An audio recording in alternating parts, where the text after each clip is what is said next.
Donc bonsoir à tous, merci pour l'invitation. Donc, je suis Cécile Vignon, effectivement je suis infirmière et formatrice donc, dans un institut de formation pour les aides-soignants en Seine-Saint-Denis. Pour situer un petit peu le contexte de la formation des aides-soignants, donc les aides-soignants c'est une formation de 10 mois et ils alternent entre des cours à l'institut et des stages qui durent à peu près un mois. Donc c'est un mois de cours, un mois de stage. Au mois de mars, quand il y a eu le confinement, en fait, on nous a demandé, enfin il a été demandé que l'institut soit fermé. Et donc on a dû organiser au niveau des cours, tout ce qui était cours à distance, etc. Et s'était posé la question des stages, en fait, qu'allaient faire les élèves en stage, sachant que les grands hôpitaux notamment ne pouvaient plus accueillir de stagiaires parce qu'ils ne se sentaient pas en capacité en fait d'encadrer correctement les élèves et les soignants. Donc on s'était un petit peu interrogé qu'est-ce qu'on va mettre en place pendant cette période-là. À cette question, finalement, c'est l'ARS qui a répondu assez rapidement, puisqu'elle nous a demandé de préparer une liste, entre guillemets, des élèves disponibles. Et il a du coup fallu que les élèves qui donc, normalement vont en stage pour apprendre leur futur métier aillent remplacer dans les EHPAD principalement, parce que c'était surtout là où il y avait un réel manque de personnel. Donc ils ont été faire du renfort en EHPAD. Sachant que par exemple dans mon groupe, donc c'était au mois de mars, mon groupe avait commencé au mois de janvier, donc ils n'avaient qu'un seul stage à leur actif, ils étaient vraiment tout nouveaux dans le milieu du soin, donc vraiment pas préparés à ce qu'ils allaient découvrir. Traditionnellement, en fait, pour toujours un peu resituer le contexte, traditionnellement, les élèves, quand ils sont en stage, ils font, on va dire, l'expérience d'une certaine souffrance, mais on va dire c'est plus parce qu'ils sont témoins d'actes ou de situations qui les dérangent, sur lesquels, du coup, on peut après discuter, faire des retours à chaque retour de stage. Et aussi une certaine forme de déni de reconnaissance où Anne-Marie Arborieux parle de personnel invisible où en fait ils sont invisibilisés. Donc ça c'est malheureusement un petit peu traditionnel. On a l'habitude que les élèves soient un petit peu niés dans leur identité personnelle et professionnelle. Ce qui a été un petit peu différent là pendant cette crise, et c'est pour ça que le terme de souffrance, moi je trouve qu'il est assez approprié, c'est qu'ils ont été confrontés, donc en fait, avant même d'être diplômés, à une souffrance qui nous touche plutôt en général nous soignants. Donc la souffrance éthique dont Anne-Caroline parlait aussi, qui est bien détaillée par Christophe Dejour. La souffrance éthique, finalement, c'est quand on est amené à faire des choses, des actes de notre métier, mais ça va à l'encontre de nos valeurs en fait. Ça en général, les élèves ils ne le vivent pas trop parce qu'ils sont relativement protégés.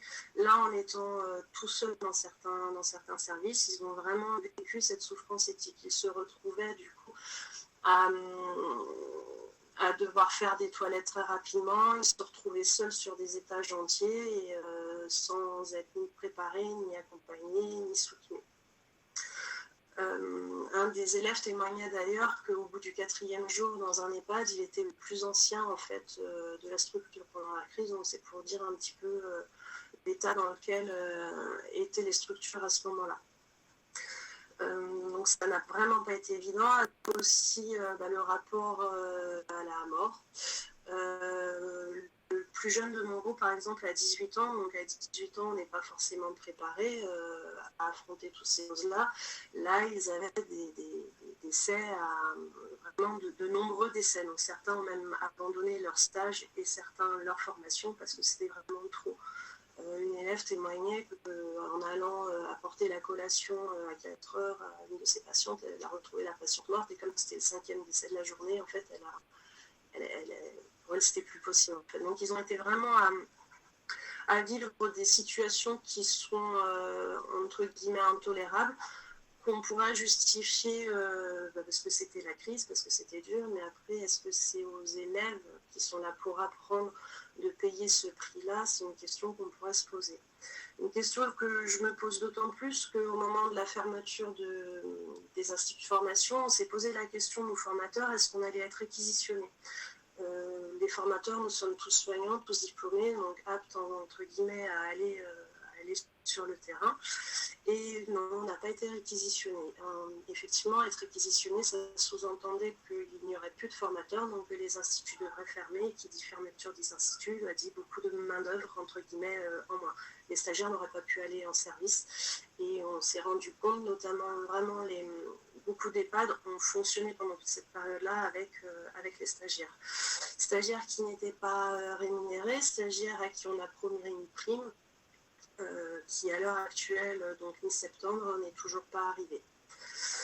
Ce qui est assez surprenant de la part des élèves, c'est que personnellement, moi je m'attendais quand même à un mouvement un petit peu de révolte, de désobéissance, où ils pourraient nous dire mais où on va, où vous nous emmenez, et c'est pas juste en fait.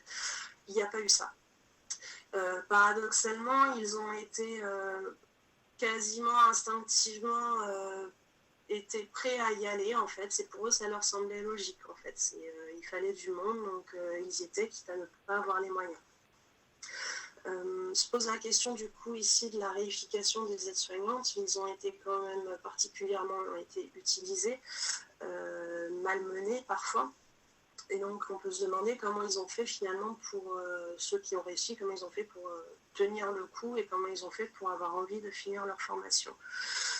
Et là, ça a été, tout à l'heure Anne-Caroline parlait de désobéissance, ça a été assez étonnant parce que certains ont mis finalement en place un espèce de système de résilience assez impressionnant en fait, où parfois ils étaient que entre élèves et du coup ils ont décidé de réorganiser, on va dire, l'organisation des services dans lesquels ils étaient.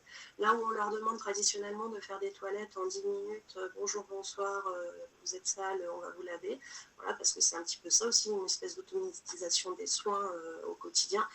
Et bien entre élèves, ils ont décidé de faire autrement. Donc ils ont réinventé le travail en binôme, ils ont réinventé le soin où on prend du temps, sachant que tous les résidents étaient confinés seuls sans visite. Ils ont pris conscience qu'il n'y avait vraiment aucune raison que les toilettes soient finies à 11h et qu'on les colle devant leur télé dans leur chambre. Donc ils ont vraiment d'eux-mêmes pris les mesures appropriées, où ils ont désobéi à ce système de rationalisation des soins qu'on nous demande en général, et ils ont construit un petit peu leur organisation. Alors, est-ce que ça aurait été possible si on n'avait pas, en amont, dès le début de la formation, commencé à les habituer à penser un petit peu différemment, à réfléchir, à se dire que non, être soignant, c'est pas uniquement faire des toilettes et donner à manger aux gens, c'était aussi entrer en relation avec la personne qu'on a en face, réfléchir à ce qu'on fait et réfléchir toujours à est-ce que ce qu'on fait est juste finalement. Donc je ne sais pas si ça aurait été possible autrement. En tout cas, eux, ils ont réussi à le faire et ça les a fait tenir. La question que je me suis posée également, c'est que normalement, à chaque stage où ils vivent des choses pas forcément évidentes, on a toujours des moments de retour, en fait, où ils peuvent discuter, verbaliser. Là, du fait du confinement, il n'y a pas eu ces moments de rencontre entre nous formateurs et eux aides-soignants, enfin élèves aides-soignants. Donc certes, on fonctionnait beaucoup par téléphone, on les appelait très régulièrement, d'ailleurs ça permettait de se rendre compte que des situations étaient vraiment intolérables. Une de mes élèves par exemple, qui a un bébé de 9 mois, je me suis rendu compte au bout de 15 jours de stage qu'elle ne touchait plus depuis plus d'une semaine son bébé en fait. Elle avait tellement peur de lui transmettre la maladie qu'elle ne touchait plus son enfant. Donc on était vraiment dans des situations de souffrance très, très, très importante. Donc du coup, sans ces moments en fait de débrief, comment on allait faire, sachant que les établissements de soins n'avaient pas forcément de psychologue où les élèves auraient pu avoir un espace de parole, et nous, on n'avait pas de moment de regroupement collectif. Donc on comptait beaucoup sur la rentrée pour avoir ce petit moment-là avec eux. Et finalement, à la rentrée, quand on les a revus, il n'y a pas eu d'expression de souffrance en fait. Ça a été assez marquant. Ce qui ressort en gros, c'est ils disent qu'ils ont eu de la chance. Certains disent qu'ils ont eu de la chance de ne pas tomber malade. D'autres disent que on a géré, on s'en est sorti, voilà. Mais il n'y a pas vraiment de révolte par rapport à ce qu'ils ont vécu, et ça c'est vrai que c'est quelque chose qui me surprend beaucoup en fait. Comment sans finalement de... Alors j'allais dire mais c'est vraiment pas un terme qui me convient, surtout vu la sémantique martiale qu'il y a eu depuis plusieurs mois et contre laquelle je me bats. Donc comment ils ont fait en fait finalement pour tenir et pourquoi ils n'arrivent pas à en dire plus. Est-ce qu'on est encore dans le domaine de l'émotion? Peut-être. Parce que pour certains ça a été vraiment trop dur, donc peut-être que c'est pas encore le moment de mettre des mots. Est-ce qu'on n'est pas encore, oui, effectivement, au moment de la réflexion? Je ne sais pas, en tout cas, je pense que c'est ce qu'il faut vraiment essayer de mener. On travaille dans Moniface beaucoup sur la démarche éthique, en fait, donc c'est inclus dans leur référentiel aide-soignant, donc on est totalement dans les clous. Mais on essaye de le faire aussi de manière vraiment transversale tout au long des 10 mois de formation, et principalement sur l'éthique de la communication. On essaye vraiment de travailler la parole, en fait, le fait de leur faire prendre conscience que leur parole est importante. Les aides-soignants sont souvent invisibilisés dans les établissements de soins, et du coup on prend le pari qu'en travaillant cette parole, ce jeu responsable dont Habermas parle, en prenant ce jeu responsable, peut-être que cette invisibilisation finalement va arriver à son terme. La médiatisation qu'il y a eu pendant la crise du Covid de tous ces personnels invisibles aurait pu peut-être les faire sortir de l'invisibilisation, sauf qu'en fait on se rend compte qu'il y a eu un retour à la normale, tout est revenu dans l'ordre. Les élèves aides-soignants sont de nouveau, on va dire, niés dans ce qu'ils sont en stage, donc on ne les appelle pas par leur prénom, on les appelle l'élève, on se passe l'élève quand le service est trop long, ce genre de choses, donc tout est revenu à la normale. Donc dans quelle mesure, en continuant vraiment ce travail sur le jeu responsable, sur votre parole vaut autant que celle des autres et il faut s'affirmer, dans quelle mesure on va pouvoir petit à petit déconstruire un petit peu ce processus de vérification des aides-soignants, je pense que ça sera quelque chose qui sera intéressant de travailler encore dans les mois à venir. La souffrance des élèves, donc, elle a été vraiment flagrante, elle a été assez violente et par ricochet, du coup, la nôtre aussi. Nous, en tant que formateurs, il y a deux positions qui se sont un petit peu mis en avant. D'un côté, il y avait, en gros, il faut y aller, donc toujours dans cette espèce d'esprit un petit peu martial, en les soignant, il faut qu'ils y aillent. S'ils ne sont pas capables d'y aller, ils n'ont qu'à pas faire ce métier. Donc il y avait ce positionnement-là. L'autre position, c'était... on va dire le pendant négatif de l'éthique utéraire, c'est qu'on était un petit peu maternant, il fallait les protéger, ce genre de choses. Donc qu'est-ce qui nous a permis en tant qu'équipe de nous sortir de ces deux positions antinomiques? Mine de rien, ça a été le recours à l'éthique, effectivement. Il a s'agi du coup de poser le problème. Qu'est-ce qui nous posait le problème? Donc clairement, à tous, ce qui nous a posé le problème, c'est cette demande des ARS finalement de mettre les élèves sur le terrain. Donc on s'est vraiment rendu compte qu'on était devenus des prestataires de main-d'œuvre en fait, où, sans réflexion sur le parcours de stage, sans réflexion sur la manière dont ils allaient être encadrés, on était là pour donner de la main-d'œuvre là où il en manquait.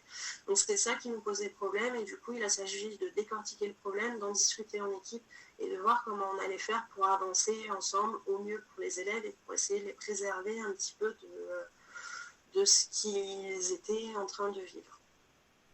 Je ne sais pas si on y a réussi, en tout cas ce qui ressort de nos relations avec les élèves, c'est ils sont un petit peu désabusés, mais vraiment pas par nous, mais plus par les autorités publiques. Un élève nous témoignait, il disait en fait on a été vraiment abandonné par l'État. Donc, il faut savoir que cet élève, pendant qu'il travaillait donc, avec des patients Covid, enfin des résidents Covid positifs, on lui avait donné un sac poubelle pour se protéger parce qu'il n'y avait plus de surblouse et on rationnait ses gants. Donc, il avait un nombre de gants par jour.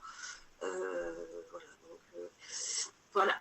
Et c'est ce même élève donc, qui s'est senti vraiment abandonné par la République française, comme il le dit, qui finalement, son ressenti de cette crise, c'est j'ai eu de la chance. Ce qu'il en a retenu, c'est qu'il a eu de la chance, il n'a pas été malade, sa famille n'a pas été malade. Donc il y a vraiment un processus de résilience qui a été flagrant, c'est qu'ils arrivent à ressortir du bon, ils arrivent à se trouver des forces dans ce qu'ils ont vécu, alors que la situation aurait pu les faire s'effondrer. D'ailleurs, certains se sont un petit peu effondrés. Voilà, il me reste un petit peu de temps. Le dernier point sur lequel je voulais parler, alors c'est un petit peu confus, je suis désolée, j'ai pas suivi le plan que j'avais préparé. C'est sur la question il faut faire au mieux. Ça, c'est une question qui me travaille depuis la fin du confinement, parce que en général, en formation, on dit toujours aux élèves, il faut faire au mieux. Faites au mieux. Alors on leur dit pas faites bien parce qu'on sait qu'ils n'auront pas les moyens de faire bien leur travail parce qu'il n'y aura pas forcément les conditions. Donc on est beaucoup en train de leur dire il faut faire au mieux. J'ai commencé vraiment à m'interroger sur cette question parce que dans quelle mesure leur dire il faut faire au mieux, c'est pas nier la possibilité en fait de réclamer de pouvoir faire du bien en fait. On les habitue finalement et on s'habitue, nos soignants, à faire au mieux, à pallier au manque. Et finalement, est-ce que c'est satisfaisant? La crise nous a montré que c'était pas satisfaisant parce qu'en palliant au manque, à un moment donné, le système arrive en bout de course. Et en bout de course, qui trinque, entre guillemets, c'est les résidents, les patients et après, par extension, les soignants et encore plus les élèves soignants. Je dis encore plus parce que quand on est soignant, quand on est diplômé, quand on est salarié, on est tenu par notre contrat de travailler. Les élèves sont là pour apprendre et on leur a finalement volé, pendant cette période, on leur a volé leur possibilité d'apprentissage. Ils ont appris, je mets des grosses guillemets sur le tas, parce qu'ils ont fait ce qu'ils ont pu en fait. Un élève disait d'ailleurs, mais si un jour il y a un mort à l'étage, je ne saurais pas quoi faire. On ne les a pas préparés à ce qu'ils ont vécu et du coup dans quelle mesure on les prépare à ce qu'ils vont vivre plus tard en tant que soignants, je ne sais pas. Je ne sais pas si l'apprentissage sur le tas comme ça est la meilleure des solutions. Certes, nos métiers, c'est des métiers, entre guillemets, où on fonctionne sur le compagnonnage, on apprend de nos pairs, etc. Mais là, les pairs, ils n'étaient pas là. Ils étaient seuls face à des résidents confinés, seuls également dans leur chambre. Et ils ont réussi, malgré tout, à construire une relation et à traverser cette période-là avec leurs résidents. Ils se sont beaucoup accrochés à ça, d'ailleurs, avec ce sentiment de il faut qu'on soit là. Et vraiment, je ne maintiens pas dans ce langage on est à la guerre et on va à la guerre. Hein. Ça, c'est d'ailleurs un langage qu'ils n'emploient pas du tout, qu'ils ont beaucoup décrié avec leurs mots, en fait, en disant en fait, on n'est pas militaire, j'ai pas envie de mourir. Donc, ce langage martial a été très mal vécu par les élèves, ce que je peux, de mon point de vue, comprendre. Donc voilà, apprentissage de la souffrance éthique, apprentissage de la réification avant même d'avoir le diplôme, c'est pas évident. La souffrance éthique, du coup, moi, à mon propre niveau de formatrice, je l'ai revécu aussi, ce que je n'avais pas vécu depuis que j'étais sortie du service. Donc, je me suis rendu compte que là, pour la première fois depuis que j'étais formatrice, je faisais des choses qui allaient contre mes valeurs. Et ce qui m'a permis, moi, à titre personnel, de traverser, je pense, c'est qu'on a pu mettre des mots en équipe et on a pu vraiment engager une réflexion éthique, donc certes pas qui n'avait pas pour objet le patient ou le bien-être du patient, mais qui avait pour objet qu'est-ce qu'on fait nous maintenant avec les élèves, qu'est-ce qu'on fait nous maintenant formateurs en fait, quelle responsabilité on a nous formateurs, et de pouvoir mettre des mots sur ça, je pense que c'est ce qui m'a permis de tenir et qui me permet de tenir encore. Chose qui n'aurait pas été possible sans les billes, entre guillemets, de la formation en éthique. Voilà. Merci beaucoup, Cécile. C'était vraiment très clair et très riche ton intervention. On te remercie beaucoup. Il y avait une question sur le chat qui me semblait intéressante. Donc, je te la lis. Quelles sont les responsabilités de l'école de formation des professeurs quand un élève est en souffrance sur le terrain au point d'arrêter la formation? Alors, la responsabilité légale, on va dire que je ne saurais vraiment pas vous répondre, en fait, parce que pour quitter la formation, en plus, les élèves démissionnent, donc, entre guillemets, ils engagent, eux, leur responsabilité, pas la nôtre. Après, il y a une responsabilité éthique qui est vraiment, à mon sens, primordiale, où en arriver là, entre guillemets, c'est pas normal. Donc, pour le coup, c'est pas arrivé dans les élèves, donc je ne sais pas ce qui s'est passé en amont, mais c'est vrai qu'on a... Avant qu'ils en arrivent au stade d'arrêter leur formation parce qu'ils souffraient trop, on essaye toujours de modifier leurs conditions. Donc là, par exemple, il y a des élèves qui ont été retirés de stage parce que clairement, ils ne pouvaient plus.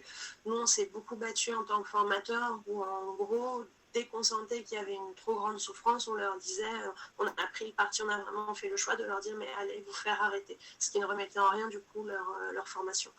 Donc, entre guillemets, on a un petit peu joué comme ça avec des limites, mais parce qu'en fait, on n'avait pas d'autre choix. En fait, on n'avait pas d'autre choix que de leur dire arrêtez-vous parce que là, vous allez craquer. Pour les élèves qui ont arrêté, malheureusement, je ne pourrais pas vous dire comment ça s'est passé. Nous, on a été plusieurs à, entre guillemets, arrêter avant que que leur souffrance aille trop loin. Et déjà, je pense que leur souffrance a été trop loin. Voilà. Il y a 3 autres questions que je vais te poser. Merci beaucoup, Cécile. C'était très, très riche. J'aurai moi-même pas mal de questions, mais ce sera plutôt pour la discussion d'après, parce qu'il faut qu'on enchaîne après avec notre prochain intervenant. Alors, les 3 questions. Je n'ai pas compris pourquoi certains EHPAD ont fonctionné surtout grâce aux stagiaires par rapport à d'habitude. Ça, je pense que c'est peut-être lié au fait que les gens étaient malades ou non. Ah oui, alors, les EHPAD où il y a eu beaucoup de stagiaires ont été envoyés, en fait, c'était principalement en Seine-Saint-Denis. Faut savoir que la Seine-Saint-Denis, au niveau des inégalités sociales de santé, c'est vraiment très flagrant et du coup, énormément de personnes ont été en arrêt maladie ou arrêtées pour situation, enfin, en étant personnes à raison de... Ils avaient énormément de personnel malade, donc il fallait remplacer. Ils tournent déjà de base beaucoup avec les intérimaires, mais là, clairement, ils n'avaient plus de renfort, en fait. D'accord. Alors, deuxième question, est-ce que les élèves étaient volontaires? Ça, je crois que tu y as répondu au départ. Alors, volontaire. Non. On les a pas forcés, clairement, on les a pas forcés. On a essayé au maximum de les préserver. Ceux qui vraiment avaient trop peur, pareil, on les a envoyés chez le médecin pour qu'ils se mettent en arrêt maladie. Mais il faut savoir que quand on est élève, on est quand même un petit peu dans une situation bancale. Il y a la peur de ne pas être diplômé, la peur d'être mal noté, la peur d'être mal vu. Et il y a toujours, mine de rien, ce mythe dans la profession de soignant où il faut être fort et où il faut mettre ses émotions, ses peurs et tout ça de côté. Et je pense que malgré nous, tout le monde leur inculque de base. Donc, volontaire, je tempérais. Certains, oui, on était volontaires pour faire du renfort, mais ça n'a pas été la majorité. La majorité ont été parce qu'il fallait y aller, parce qu'à la fin, ils allaient être notés, et parce que ça aurait été mal vu qu'ils n'y soient pas. Ok, et dernière question. Ont-ils souffert de cette vue confiée des tâches qui dépassaient les compétences qui leur sont normalement dévolues?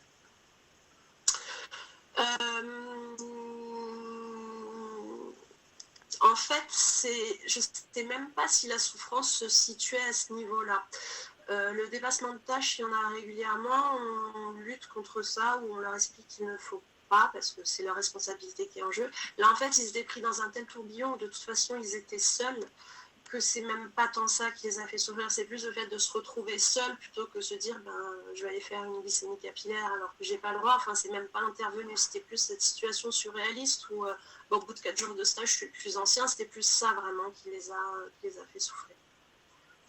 Et au contrario, là où d'habitude ils se sentent valorisés quand on leur demande des dépassements de tâches, là clairement ils se sont sentis utilisés, donc il n'y avait même pas cette valorisation qu'on peut avoir traditionnellement dans les stages.